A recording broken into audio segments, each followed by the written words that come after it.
बेळगाव महानगरपालिकेच्या हद्दीत व्यवसाय करणाऱ्या दिव्यांग व्यक्तीकडूनही पालिकेचे गुत्तेदार पैसे लुटत आहेत अशी कडक टीका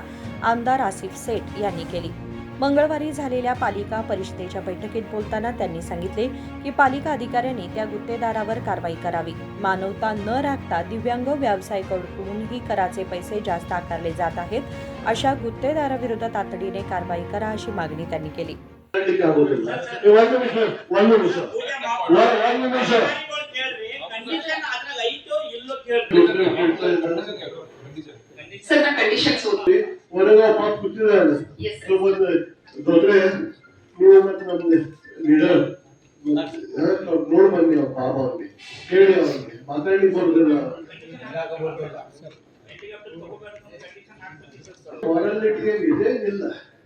ಮಾರಲಿಟಿ ಇದೆಯೇನಿಲ್ಲ ಬರಬೇಕು ನಾವು ಕಂಡೀಷನ್ ನೋಡೋಣ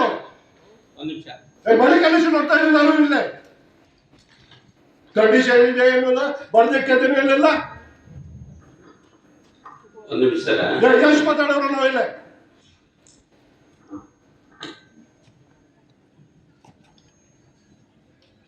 ನಿಲ್ಲಕ್ ಬರ್ತಾ ಇಲ್ಲ ಅವನು ಮಾರಲಿಟಿ ನಮ್ಗೆ ಏನೂ ಇಲ್ಲ ಏನಿಲ್ಲ ಮಾರಲಿಟಿ ಇಲ್ಲ ನಮ್ಗೆ ಕಂಡೀಷನ್ಸ್ ಬುಕ್ಸ್ ಇದು ಅದು ನೋಟಿಫಿಕೇಶನ್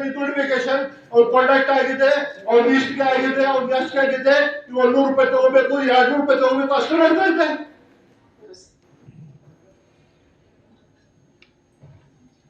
ಮತ್ತೊಂದು ಮಾತ್ರ ಈಗ ಈ 10 ಸಲ ಫೋನ್ ಮಾಡಿ ಹೇಳಿದ್ದೀನಿ ನಿಮ್ ಕಡೆ ಮೊದಲು ಕಮಿಷನರ್ ಕಡೆ ಅವ್ರು ಬಂದು ರಿಪ್ರೆಸೆಂಟೇಷನ್ ಕೊಟ್ಟಿದ್ರು ಆಗೋದಿಲ್ಲ ನಮ್ಗೆ ಒಂದು ಟ್ರೈಬಲ್ ಮಾಡೋರು ಒಂದು ಲೇಡಿ ರೋಡ್ ಮೇಲೆ ದಿನ ಒಂದ್ 200 ರೂಪಾಯಿ ಟ್ರೈಬಲ್ ಮಾರಿ ಹೋಗ್ತಾರೋ ಅವ್ರ ಕಕ್ಕಿಗಳು 100 ರೂಪಾಯಿ ತಗೊಳ್ತಾರ 100 ರೂಪಾಯಿ ಕೊಡ್ಬೇಕು ಏನ್ ಮಾಡ್ಬೇಕು ಅವರು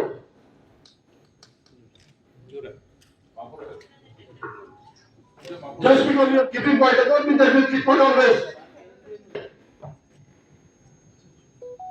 गरीब मेरे को सताने का एक मजाक बन चुका है।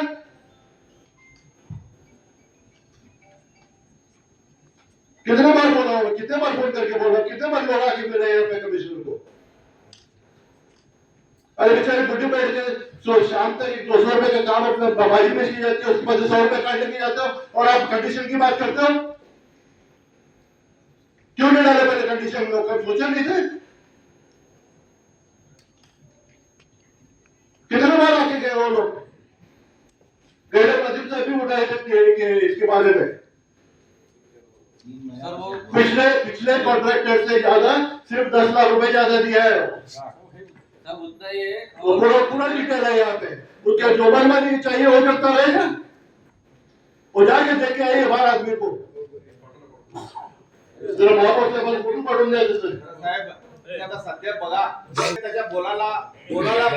कर वसुलीच्या नावाखाली गुत्तेदार दिव्यांग व्यापाऱ्यांची लूट करत आहेत, त्यांच्या विरोधात कारवाई करण्यासाठी ठराव मंजूर केला पाहिजे अशी मागणीही त्यांनी परिषदेपुढे केली।